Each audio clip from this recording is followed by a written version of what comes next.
Hi everyone. So welcome to our workplace health module using the case study of asbestos, particularly asbestos in the Latrobe Valley. I'd like to introduce to you today a friend of ours who has been coming and talking to medical students now for, I reckon, about 9 or 10 years. So a long time, a long involvement with the Monash Rural Health and the Year A medical program. So I have with me today Vicki Hamilton, who also received an Order of Australia for her work with this issue.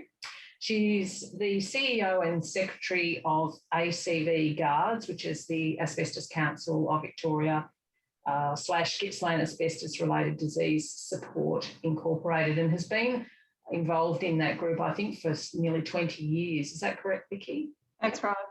Okay, thank you. And so, Vicki, welcome today. And the students will have watched the short video about some of the dangers of asbestos and some of the work that you do. Can you tell us a little bit about why this is a problem? What's the incidence of, asbestos-related diseases and why it's relevant in the Latrobe Valley area specifically? Well, the Latrobe Valley was the generating hub for electricity for the state of Victoria.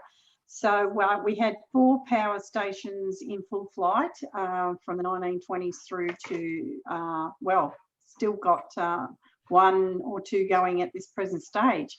Those power stations used a hell of a lot of asbestos in every shape and form within their building. And there was a lot of friable asbestos in those places. Friable meaning light and fluffy and very fine. So it was in the power station in many, many places. Like you couldn't walk into the power station without being exposed to asbestos. It was everywhere. So that actually set the scene for decades worth of disease. The latency is 20 years. But I've got to tell you, after 100 years of having power stations in Latrobe Valley, we have a hell of a lot of disease. And in that, there was a study done by Monash quite a while ago now, probably 10 years ago, that said 7 times the state average for mesothelioma in Latrobe Valley. And most of the doctors that worked in Melbourne said if they travelled up to Latrobe Valley, the closer they got, the more asbestos-related disease they found. So we had a heck of a lot. And were the workers told it was dangerous? No, they were not. So there was no protection for those people right up until the 80s. So I believe was when they started to actually tell them that it was dangerous, late 70s, early 80s. And so we had, 60 years worth of exposure there. And of course, even with the latency, lots and lots of people, every second person in Latrobe Valley knew somebody that had asbestos-related disease. And was that talked about? No, it was not. The state government owned those instrumentalities, and even the doctors were not allowed to diagnose asbestos-related disease. So it was really unbeknown to the employees that they would possibly get sick with Russian roulette around asbestos. And not just the employees, but they took it home on their overalls to their families. So their wives and their children also got asbestos-related disease. It was a sad state of affairs. And I've got to tell you, that's how our organisation sprung up out of that. And it didn't happen until 1991.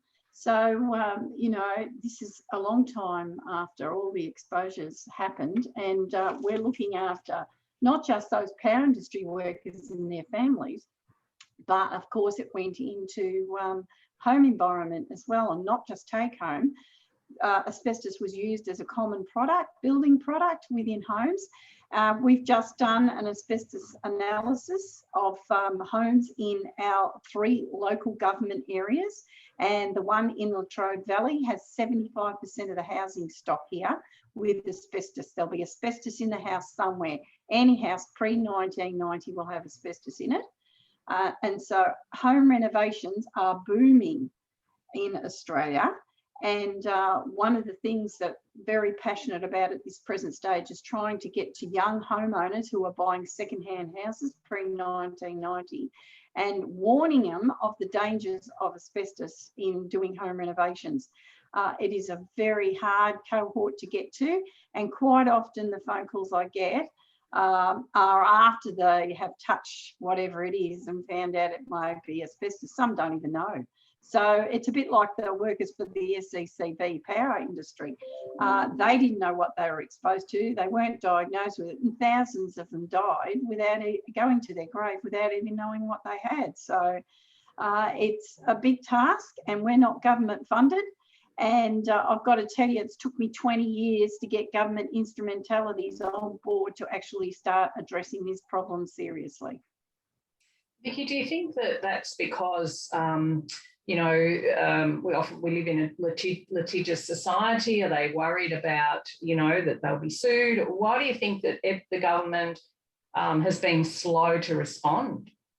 Well, originally it would have been worrying about being sued because the government, that last one I just told you about where Monash did a study 10 years ago, that was actually the Victorian Managed Insurance Authority finding out how much more asbestos litigation they had and claims that may come through.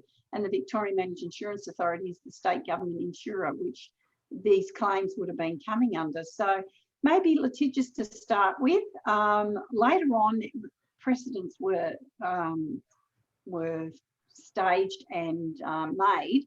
So once that precedence had been started and it was accepted, if you worked in the power industry, then you were heavily exposed to asbestos, then it should have been a case of, let's start addressing this problem. Let's start putting in health infrastructure and making sure that these families are taken care of. But that didn't happen.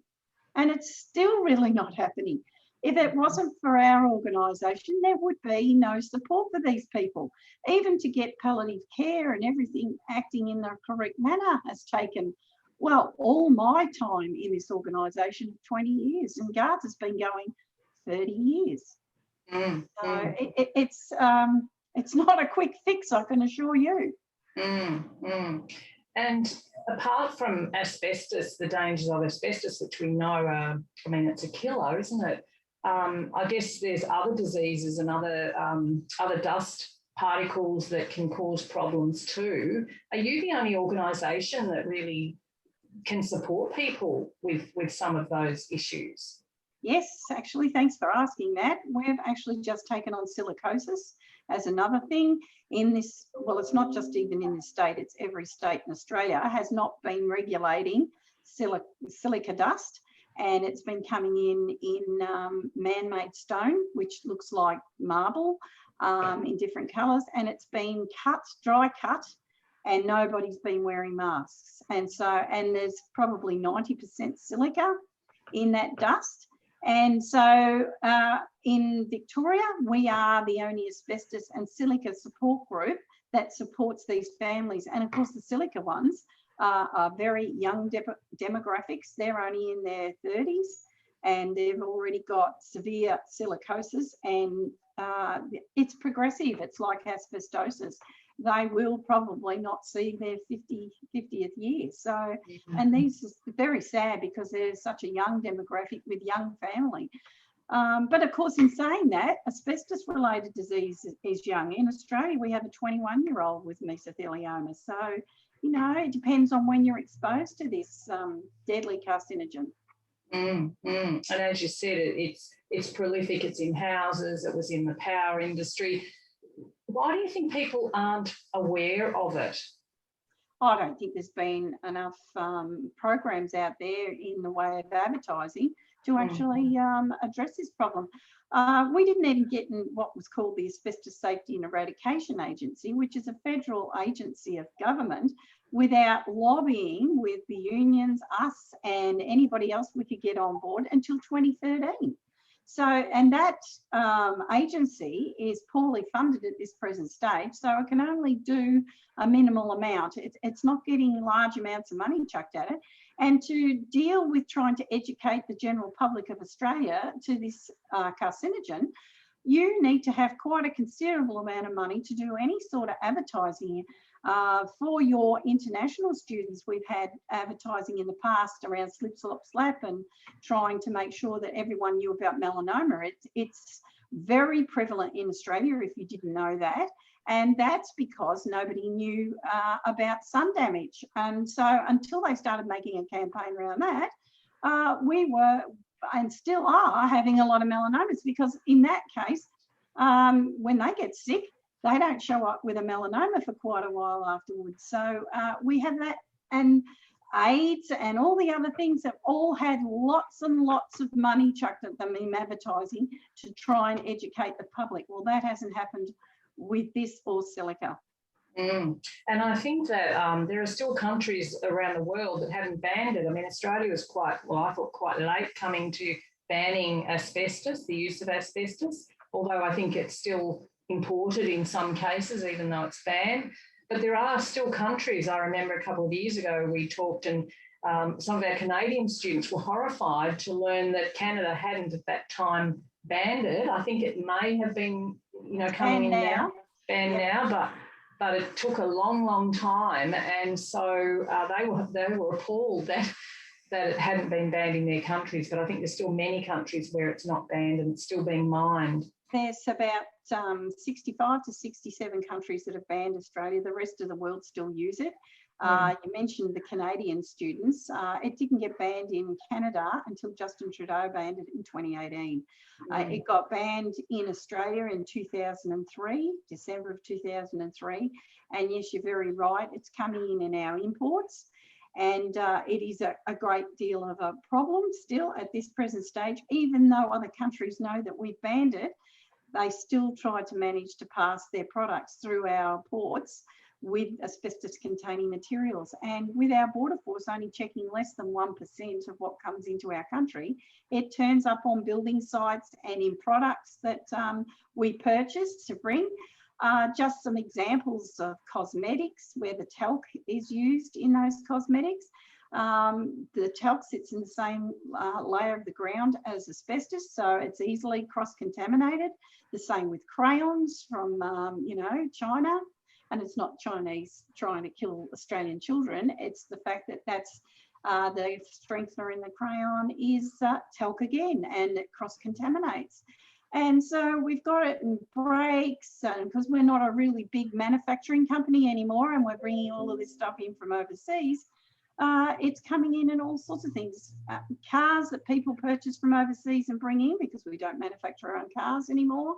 They're told they're not allowed to bring them in with any asbestos in them, but still some turn up on our border. Border Force usually do a fairly thorough check of cars, but there's all of that we've got to contend with, and it's in lots and lots of products. I've just done a check of all the Johnson & Johnson baby powder in and around our area in all the shops to make sure there's no asbestos contamination with that, because Johnson & Johnson are going through litigation at this present stage.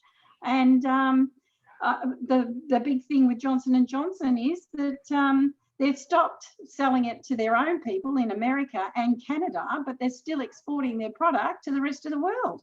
So that's a pretty double standard, if you ask me, if they're not checking to make sure there's no asbestos in their talc. Yes, it's a big problem, isn't it?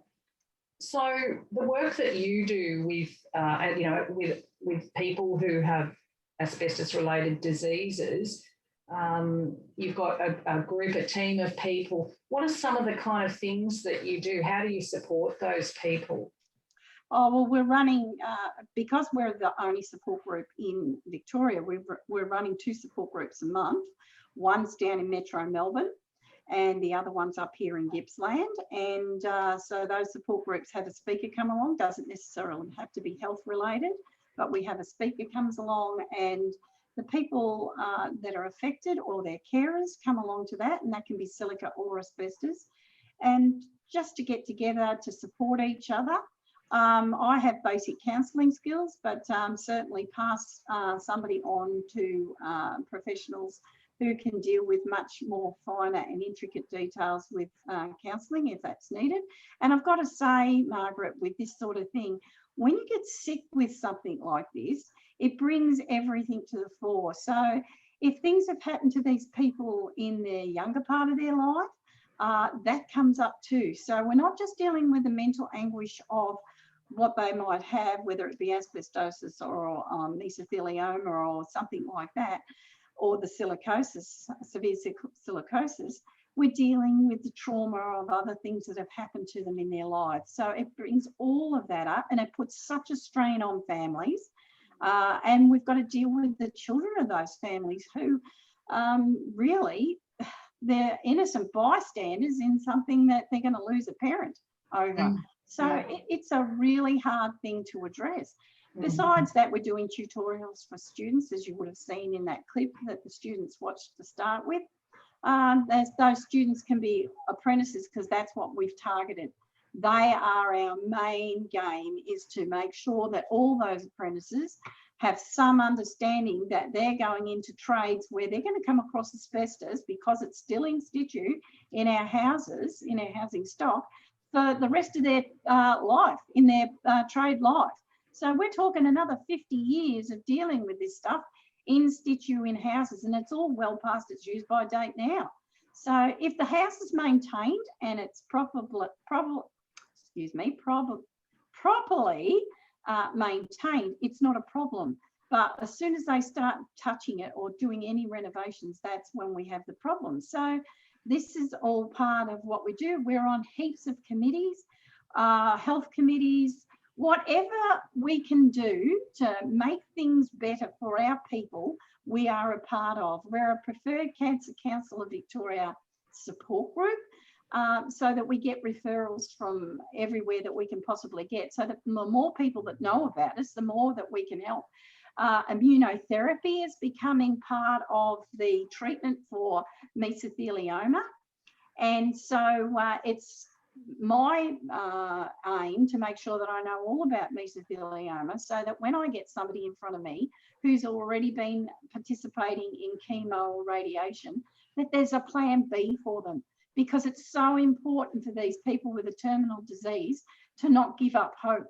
And I've got to tell you, we've had some really good results with immunotherapy, and I'm hoping that that becomes a norm for people, that it's part of the treatment. At the moment, it's only the plan B. You'll have to have gone through the other two treatments to be able to get to that. But I'm hoping that just becomes part of it, and that they improve with it as they go along, like everything else we've done, to the point where maybe it'll be like AIDS, that they can live with the mesothelioma and have a good quality of life and an extended quality of life. So all of those things that we're being a part of, changing regulations around asbestos in the workplace still, even though our workplace is fairly regulated, there's still things that happen. Being an advocate for some people, I'm doing an advocate role for somebody at the moment that a whole heap of kids have been exposed to asbestos, and it's not being addressed properly. And I need an apology for those children. I need an apology for their families, and that's not happening. So that litigious thing you were talking about before, I think that's something to do with why we're not getting an apology. But it's all of that. And I have to speak up for these people because there's nobody else out there doing it. And asbestos litigation, we pass them on to good quality asbestos litigation firms that do this sort of thing. It's a specialised field. So you have to have some understanding of what you're dealing with, basically. Yeah, it's definitely a huge problem. And so, you know, I know that you're educating as many people as you possibly can, but you're also helping with equipment, you know, oxygen cylinders. And can you talk a little bit about the equipment that you help with? We have a bank of lightweight wheelchairs, and we also have a bank of 25 oxygen concentrators. Those oxygen concentrators cost us around anything between $2,000 and $3,000 each. Most of them have been donated to us from other families who have had our services, which is wonderful. So that's given out to anyone in the Gippsland area. I can't go any further than that. Gippsland is a big area of students, if you don't know. And to just go out maybe to Lakes Entrance towards the Victorian border or up to Orbost would take me all day. It would be a 6 to 7 hour round trip. So that's, you know, as far as I can go, because there's only myself and a part-time worker and a bunch of volunteers. So that is what is looking after this state around silica and asbestos-related disease. We get a sponsorship from WorkSafe, but I've got to prove my worth. I've got to put in reports every 6 months to actually justify my existence, basically. And, you know, it's just full on. I had 10,000 emails last year that I had to get through. I actually document all of that for WorkSafe so they know what they're getting for their money, basically. But it is a big job, and we're 24/7. We're out there. 2 o'clock in the morning, I can get a phone call from someone. The other night, I had one at 11:30. A young girl couldn't sleep because her father had meso, and she just needed to talk through it to get her head straight around that. And I said to her, if you need to ring me again sometime, please feel free to do that. And that can be quite a few times during a week. So, you know, it is full on what we do. And perhaps, you know, the fact that, and if I say it's been, you know, hidden under the carpet, I mean that literally, because we know that the lining or the carpet underlay in past times was often made from asbestos sacks and had asbestos in it, because it is a kind of, was considered a wonder material. So it's both literally and figuratively been put under the carpet, hasn't it? And it has. And what you're talking about, people, I don't think, see, because people were so ignorant around it, and still are in some cases, that underlay that you're talking about under the carpet were bags from Wittenoom Blue asbestos mine, which was sent on when they were discarded to be washed and put under carpet, unbeknowingly to the carpet company, not realising that the fibres didn't come out of that hessian. And that was a big carpet company right across Australia. So we don't even know where that stuff is. So that, and in cigarettes in the past, Kent cigarettes with a micronite filter of blue asbestos, you know, that's still happening today, Margaret. If we had our apprentices going out, and your students, and some of your students were overseas, in Indonesia and in Bali and places like that, they sell cheap smokes on the street. They're not recognised brands, but I can tell you now there's asbestos mixed in the tobacco, and there's all sorts of toxins in those tobaccos that they've put in, and human and animal feces. So that's all mixed into these cheap smokes that people buy, and most times it's tourists that have been buying that stuff. So, you know, it's not finished. Those cheap smokes did the rounds of Europe. So, you know, it can turn up in just about any. You need to be really careful buying online from other countries like Russia and China, places that still use it. It could be in a jumper from Russia. It can be in wool from China or in their cottons. You need to be very, very careful what you buy and search back to find out how that company makes that particular item, because it may not be listed on the tag that you get that says what it's with. So it is a big problem. Like China send out lots of products, and if it's got less than 5% asbestos in it, it doesn't show it on the manifest. America the same. If it's less than 1%, they don't show it on their manifest either. And of course, none of them are taking any notice of the fact that we've banned asbestos. So it is a really big problem that's not going to go away in the next 50 years. And I've got to tell you, your students will need to be very aware of this and silica and lots of other breathing diseases.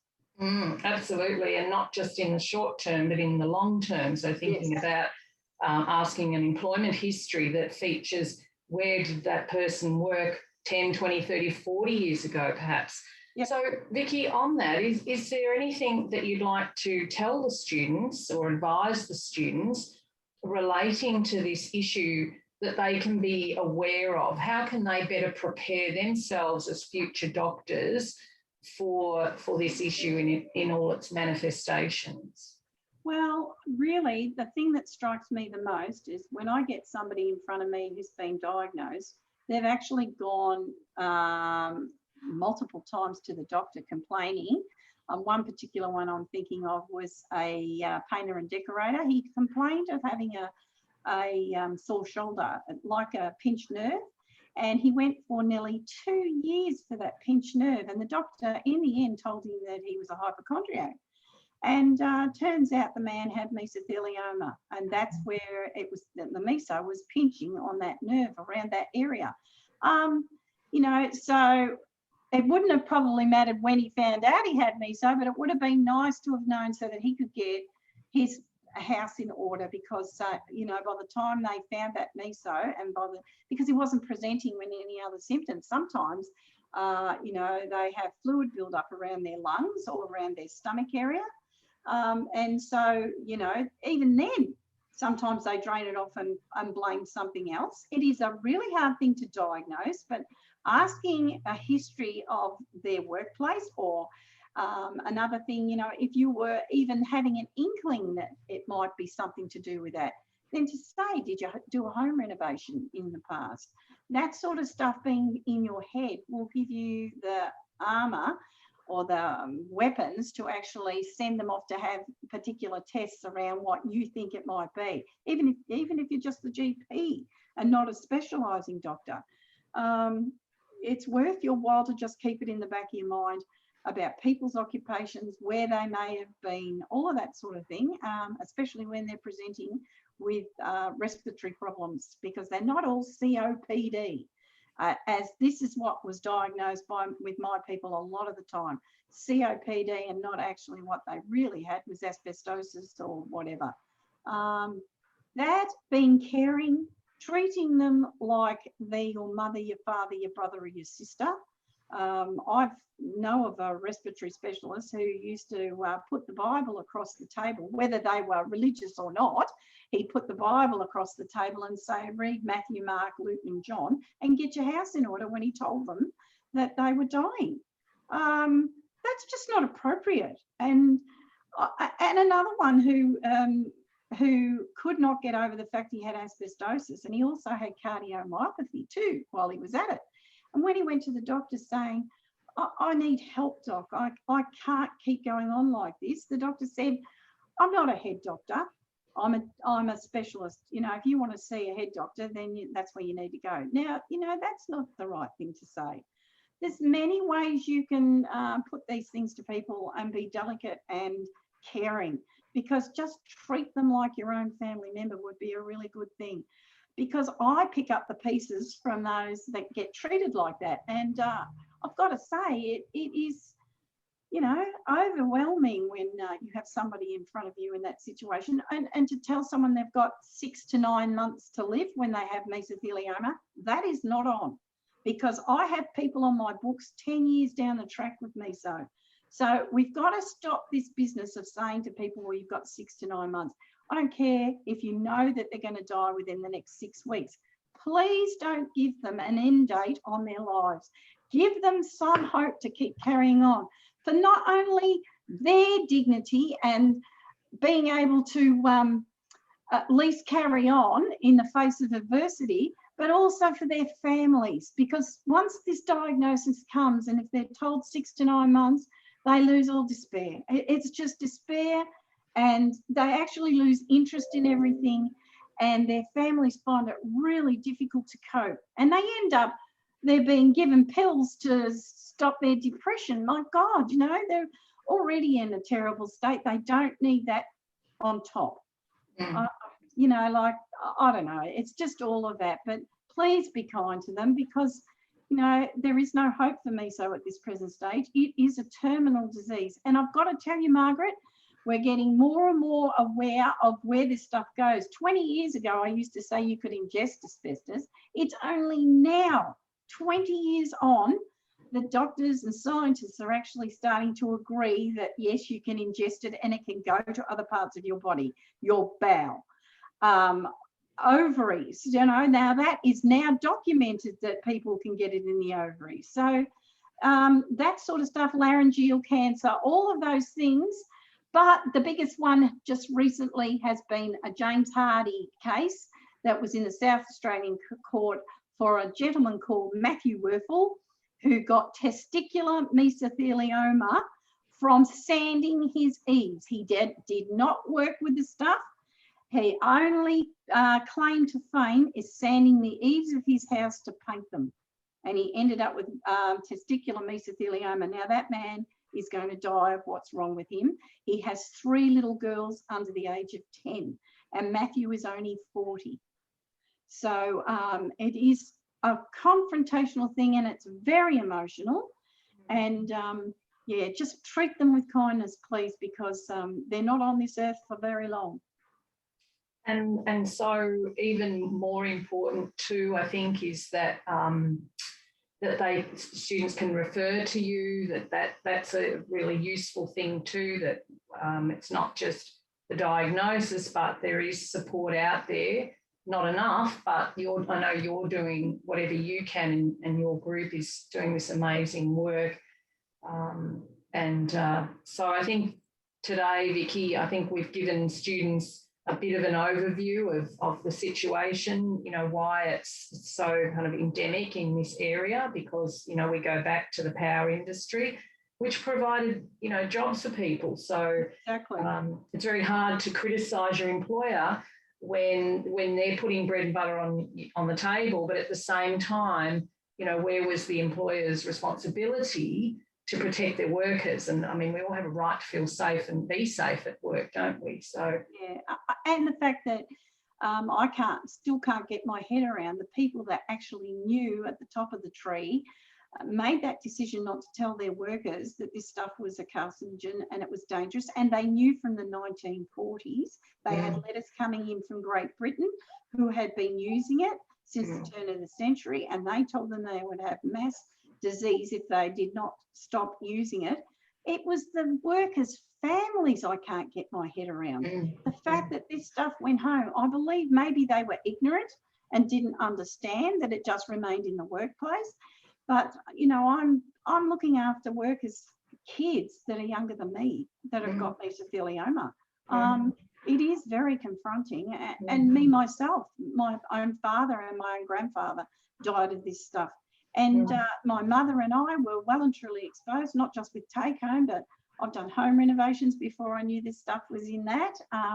You know, so it's all of that, and it's not going to go away. And any country that hasn't banned it at this present stage is looking at mass disease later on. And it is appalling what's going on in some countries around the production of asbestos products and how they're looking after their workers. The same way they didn't look after them here is exactly what's happening now. And we're in 2021 and this stuff is still going on. So wherever you go to work, students, whether you're in a European country or you're in an Asian country or you're down this end of the neck of the woods in Australia, please ask those questions. If it's a respiratory disease of some sort, ask where they worked. It is hard to diagnose, and sometimes it can be clear cut, but sometimes it's underlying, and it's so insidious. It's one of those ones that you really, really have to keep at. So please remember that they're not numbers, they're people, and they will be forever grateful for all the things you do for them. They hold doctors in high regard. You are like gods to them. So please look after them. Well, thank you so much, Vicki. Thank you for your passion and your commitment to this issue, and for supporting all those people who have been unlucky enough to succumb to some of these illnesses. I think you're doing a wonderful job, and I just like to thank you so much for your time today. I know the students will really appreciate it. Thanks very much, and good luck with your future medical pathway. Thank you.